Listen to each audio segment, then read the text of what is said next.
The much-anticipated debut Las Vegas Grand Prix, according to Pirelli, will be a jump into the unknown since exceptionally cold weather and long straights may distort the tires. The air temperature for all track sessions is projected to be much below 10 degrees Celsius due to the mid-November date, and the idea to stage the charge down the famous strip at night. The first run-out is the earliest and so most likely hottest. This will start at 2 p.m. local time. The GP lights, on the other hand, will not go out until 22 p.m. A 2-hour time limit brings it to midnight. The 3.85-mile loop in Sin City features long straights crowned with smooth asphalt. When this is combined with the lack of high-speed curves, the cold air will have plenty of time to cool the tires, with few locations for drivers to warm them up again.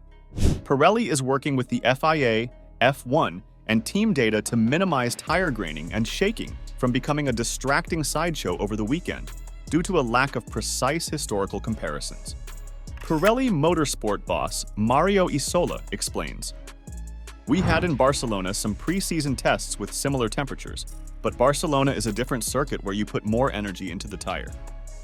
Also, the asphalt I remember at that time was quite aggressive. It was before the last resurface.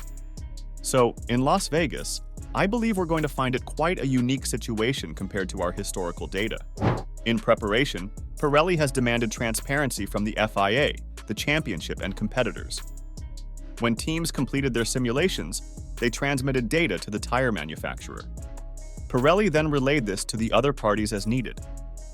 No one wants to see a mess emerge from the Las Vegas Grand Prix, given the great expectations.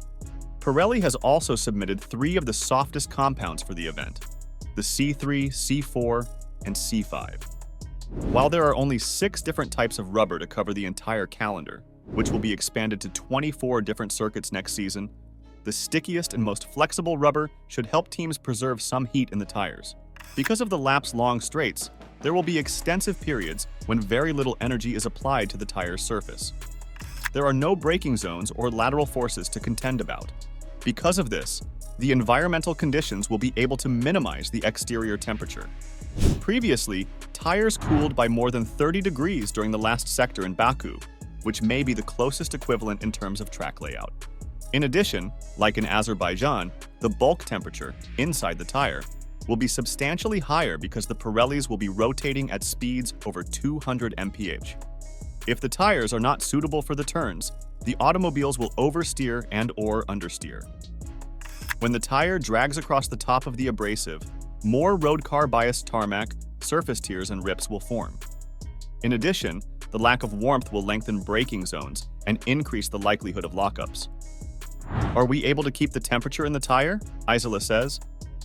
These factors could generate some graining.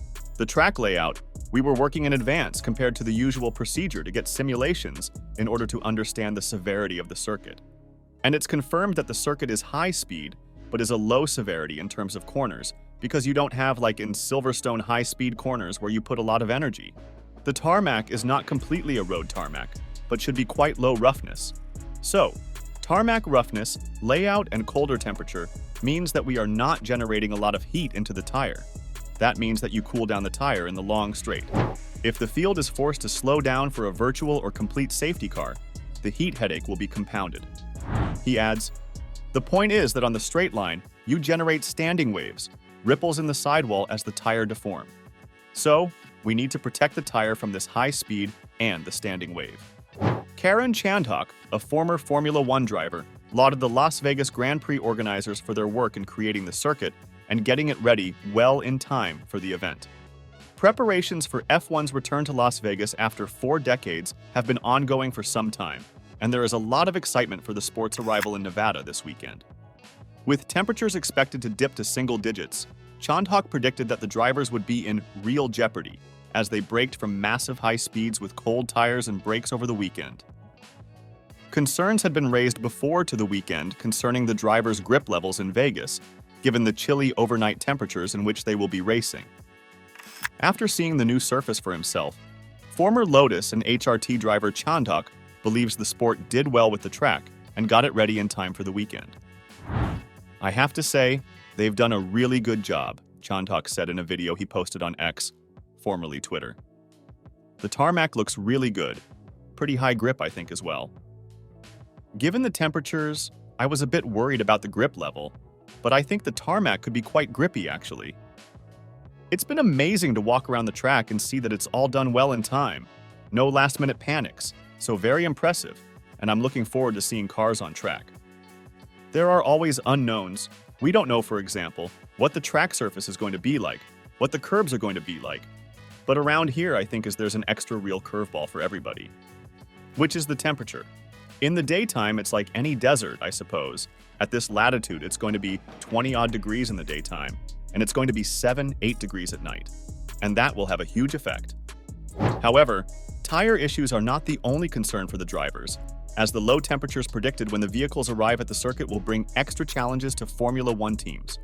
While F1 vehicles are tested and filmed in Europe throughout the chilly winter months, the difference in Vegas is that it is a competitive event, which means that no concessions can be made in terms of power unit consumption and so on, and the car spec is fixed from the start of qualifying. The ultra-long main straight of the strip will present its own set of challenges. It, like Baku, will ensure that brakes and tires are potentially colder than ideal as cars approach the last corner. To add to the suspense, like with any street circuit, there is only so much information that teams have been able to include into their simulations in terms of bumps and so on, and the true nature of the newly laid surface remains unknown. And this information is critical for ensuring that the tires work in the correct window.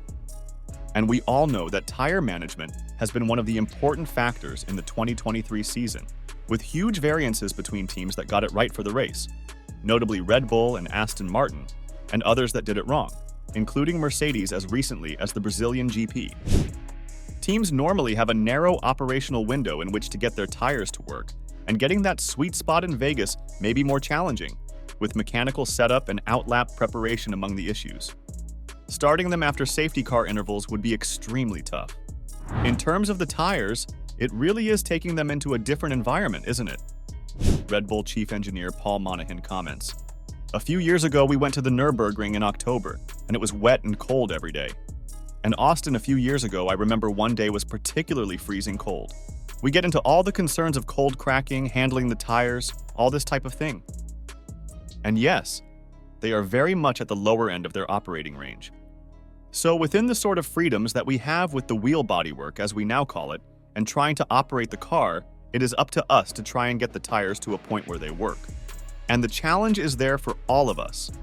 I think that's across the three compounds. They are all going to be too cold. It's really a case of can we get all of them into the window for long enough that we can run a decent race stint? What do you think of the new Las Vegas Grand Prix? Do you think the cars will be affected by the cooler weather and other issues on this new track? Please let us know in the comments.